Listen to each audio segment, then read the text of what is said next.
Welcome back to our YouTube channel. ಎಲ್ಲರೂ ಹೇಗಿದ್ದೀರಾ? ಚೆನ್ನಾಗಿದ್ದೀರಾ ಅಂದ್ಕೊಳ್ತೀನಿ. ಸೊ ಇವತ್ತು ನಾವು ಹೋಗ್ತಾ ಇರೋದು ಅಂಜನಾದ್ರಿ ಬೆಟ್ಟಕ್ಕೆ. ಇವಾಗ ಟೈಮ್ 4 ಗಂಟೆ ಆಗಿದೆ. ಇಲ್ಲಿ ಪೆಟ್ರೋಲ್ ಹಾಕಿಸ್ಕೊಳಕ್ಕೆ ಬಂದಿದ್ವಿ ನಾವು. ಸೊ ಪೆಟ್ರೋಲ್ ಹಾಕಿಸ್ಕೊಂಡು ಇವಾಗ ಹೋಗ್ತಾ ಇದ್ದೀವಿ ಇವಾಗ. ನಾವು ಜರ್ನಿನ ಸ್ಟಾರ್ಟ್ ಮಾಡಿದ್ದು ಹಾವೇರಿಯಿಂದ.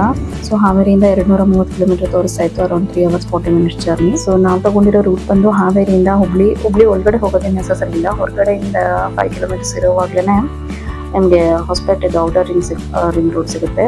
ಆ ರೂಟ್ ತಗೊಂಡ್ರೆ ಗದಗ, ಬೆಟಗೇರಿ, ಕೊಪ್ಪಳ, ಹನುಮನಹಳ್ಳಿ ಆ ಥರ ಹೋಗ್ಬೋದು. ಈ ಅಂಜನಾದ್ರಿ ಬೆಟ್ಟ ಇರೋದು ಹನುಮನಹಳ್ಳಿನಲ್ಲೇ. ಇದಕ್ಕೆ ಕಿಷ್ಕಿಂದೆ ಅಂತಾನೂ ಕರೀತಾರೆ. ಇದೆಷ್ಟು ಚೆನ್ನಾಗಿದೆ ನೋಡಿ. ಇಲ್ಲಿ ಕಾರ್ ಪಾರ್ಕಿಂಗ್ ಮಾಡಿಕೊಂಡು ಬೆಟ್ಟ ಹತ್ತಕ್ಕೆ ರೆಡಿ ಆಗಿದ್ದೀವಿ. ಮೇಲ್ಗಡೆ ಹೋಗಬೇಕು. ಸೊ ಸ್ಟಾರ್ಟ್ ಮಾಡೋಣ. ಜೈ ಶ್ರೀರಾಮ್. ಈ ಅಂಜನಾದ್ರಿ ಬೆಟ್ಟದ ತುದಿಯಲ್ಲೇ ಆಂಜನೇಯ ದೇವಸ್ಥಾನ ಬರುತ್ತೆ. ಅಲ್ಲಿ ಮೇಲೆ ವೈಟ್ ಕಲರ್ ಕಾಣಿಸ್ತಾ ಇದ್ದಿಲ್ಲ ಅದೇ. ಸೊ ಅಲ್ಲಿ ಮೇಲ್ಗಡೆ ಹೋಗೋಕ್ಕೆ ನಮಗೆ 575 ಸ್ಟೆಪ್ಸ್ ಇದಾವೆ, ಹತ್ಕೊಂಡು ಹೋಗ್ಬೇಕು. ಇಲ್ಲಿ ಕೆಳಗಡೆ ಹೋಗುವಾಗ ಆಂಜನೇಯ ಮತ್ತೆ ಶ್ರೀರಾಮನ ಮೂರ್ತಿ ಇದೆ. ಸಪೋಸ್ ಯಾರಾದ್ರೂ ಹೊಸದಾಗಿ ಕೇಳ್ತಾ ಇದ್ರೆ ಅಂಜನಾದ್ರಿ ಪರ್ವತದ ಬಗ್ಗೆ, ಅವ್ರಿಗೋಸ್ಕರ ಇದು ಒಂದು ಸಣ್ಣ ಪರಿಚಯ ಅಂತ ಹೇಳ್ಬೋದು. ಸೊ ಈ ಅಂಜನಾದ್ರಿ ಪರ್ವತ ಬಂದು ಆಂಜನೇಯನ ಜನ್ಮಸ್ಥಳ ಆಗಿದೆ. ಹಿಂದೂ ಧರ್ಮದ ಪ್ರಕಾರ ಹನುಮಂತನು ಅಂಜನಾ ಅನ್ನೋಕೆ ಜನಿಸಿದ್ದು. ಸೊ ಅದಕ್ಕೆ ಅಂಜನಿ ಪುತ್ರ ಆಂಜನೇಯ ಅಂತಾನೂ ಕರೀತಾರೆ. ಹೀಗೆ ಈ ಬೆಟ್ಟಕ್ಕೆ ಅಂಜನಾದ್ರಿ ಬೆಟ್ಟ ಅನ್ನೋ ತರ ಹೆಸರು ಬಂದಿದೆ. ನನ್ನ ಮಗ ಫುಲ್ ಭಯದಿಂದ ಹತ್ಕೊಳ್ತಾ ಇದ್ದಾನೆ ಮೆಟ್ಲನ್ನ. ಬಿಡ್ತಾನೆ ಇಲ್ಲ ಅವ್ರ ಅಪ್ಪನ. ಮೆಟ್ಲ ಬಂದು 446. ಜೈ ಶ್ರೀರಾಮ್. ಜೈ ಶ್ರೀರಾಮ್. ಫೈನಲಿ 575 ಸ್ಟೆಪ್ಸ್ನ ಹತ್ಕೊಂಡು ನಾವು ಬೆಟ್ಟದ ಮೇಲೆ ಬಂದ್ವಿ ದೇವಸ್ಥಾನ ಹತ್ರ. ನೀವ್ಯಾರಾದ್ರೂ ಈ ಅಂಜನಾದ್ರಿ ಪರ್ವತಕ್ಕೆ ಪ್ಲಾನ್ ಮಾಡ್ತಾ ಇದ್ರೆ ವಿತ್ ಏಜ್ಡ್ ಪರ್ಸನ್, ಒಂದು ಬೆಸ್ಟ್ ಟಿಪ್ ಅಂದರೆ ನೀವು ವಾಕಿಂಗ್ ಸ್ಟಿಕ್ನ ತಗೊಂಡು ಹೋಗಿ ಜೊತೆಗೆ. ಸೊ ಚೆನ್ನಾಗುತ್ತೆ ಅದು ಸಪೋರ್ಟ್ಗೆ. ಅವ್ರು ಆರಾಮಾಗಿ ಹತ್ಕೋಬೋದು.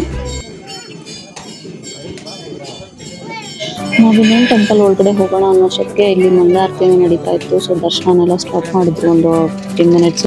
ಅಲ್ಲೇ ಹೊರಗಡೆ ವೇಟ್ ಮಾಡಿದ್ವಿ. ಅದಾದಮೇಲೆ ಒಳಗಡೆ ಕ್ಯೂ ಜಾಸ್ತಿನೇ ಇತ್ತು. ಆಮೇಲೆ ಅಲ್ಲಿ ಬೋರ್ಡ್ ಎಲ್ಲ ಹಾಕಿದ್ರು, ಫೋಟೋಸ್ ವಿಡಿಯೋಸ್ ಮಾಡೋಂಗಿಲ್ಲ ಅಂತ. ಸೊ ಮಾಡೋಕ್ಕಾಗಿಲ್ಲ ಒಳಗಡೆ. ಇಲ್ಲಿ ಹೊರಗಡೆಯಿಂದ ವ್ಯೂ ನೋಡಿ ಏನು ಸಖತ್ತಾಗಿದೆ ಅಲ್ವಾ, ತುಂಬಾ ಚೆನ್ನಾಗಿತ್ತು. ಆ್ಯಕ್ಚುಲಿ ಇಲ್ಲಿಂದ ಹಂಪಿ 20 to 23 kilometers ಏನೋ ಇದೆ. ಇಲ್ಲಿ ಮೇಲ್ಗಡೆಯಿಂದ ಹಂಪಿ ಆಮೇಲೆ ತುಂಗಭದ್ರಾ ನದಿ ಹರಿದಿರೋದು ಎಲ್ಲ ಕಾಣುತ್ತೆ ಹಂಪಿಯಲ್ಲಿ. ಇದಲ್ಲ ಅದು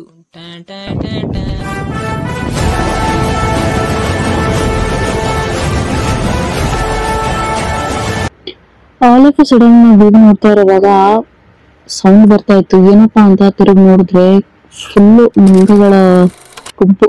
ನೋಡಿ ವಾನರ ಸೈನ್ಯ ಹೇಗೆ ಬರ್ತಾ ಇದೆ ಅಂತ.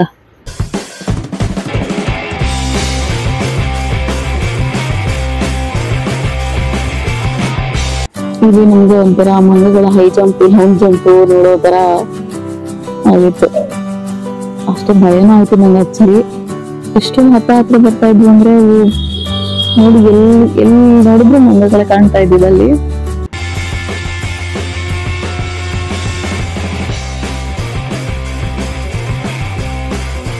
ದೇವ್ರ ದರ್ಶನ ಆದ್ಮೇಲೆ ನೈವೇದ್ಯಕ್ಕಂತ ಬಾಳೆಹಣ್ಣು ತಗೊಂಡು ಹೋಗಿದ್ವಿ.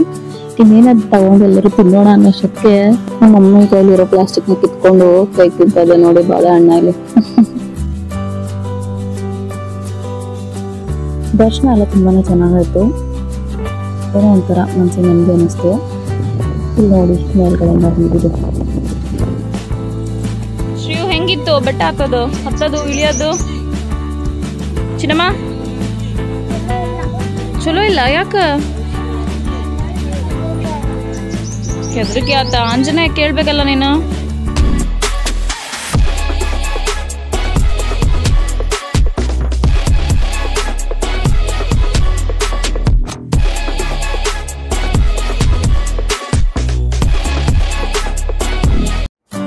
ಬೇಗನೆ ಬಂದಿದ್ದು ಚೆನ್ನಾಗಿ ಅನಿಸ್ತು. ಯಾಕಂದ್ರೆ ಬಿಸಿಲಲ್ಲಿ ಹತ್ತಕ್ಕೆ ಸ್ವಲ್ಪ ಕಷ್ಟನೇ ಆಗ್ತಿತ್ತು.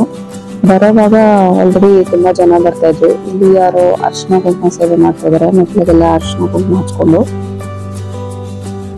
ಅಪ್ಪಾಜಿ ಮಮ್ಮಿಗೆ ತುಂಬ ಕಷ್ಟ ಆಗುತ್ತೆ ಅಂದ್ಕೊಂಡಿದ್ದೆ ನಾನು. ಆ್ಯಕ್ಚುಲಿ ಅವ್ರಿಗೆ ಮಂಡಿ ನೋವಿದೆ, ಸೊ ಹತ್ತಕ್ಕೆ ಇಳಿಯೋಕ್ಕೆ ಪ್ರಾಬ್ಲಮ್ ಆಗ್ಬೋದು, ಕಷ್ಟ ಆಗ್ಬೋದು, ಲೇಟ್ ಆಗುತ್ತೇನೋ ಅಂತ ಅಂದ್ಕೊಂಡೆ. ಬಟ್ ದೇವ್ರ ಕೃಪೆಯಿಂದ ಆ ಥರ ಏನೂ ಆಗಿಲ್ಲ. ಅವ್ರು ಆರಾಮಾಗಿ ಹತ್ಕೊಂಡಿದ್ರು. ಸೊ ಜೈ ಶ್ರೀರಾಮ್ ಅಂದ್ಕೊಂಡು ಚಾಂಟ್ ಮಾಡ್ತಾನೆ ಹೋಗಿದ್ವಿ ನಾವೆಲ್ಲ. ಅದು ಸ್ಥಳ ಮಹಿಮೆನ ಏನೋ ಗೊತ್ತಿಲ್ಲ, ಆಟೋಮೆಟಿಕ್ ಆಗಿ ಏನೋ ಒಂಥರ ಎನರ್ಜಿ ಬೂಸ್ಟ್ ಆದಂಗೆ ಆಗ್ತಾ ಇತ್ತು. ಫೈನಲಿ ನಾವು ಇವಾಗ ಬೆಟ್ಟನ ಇಳ್ಕೊಂಡು ಬಂದ್ವಿ. ಕಂಪ್ಲೀಟ್ ಮಾಡಿದ್ವಿ 575 ಮೆಟ್ಲನ್ನ ಒಂದು.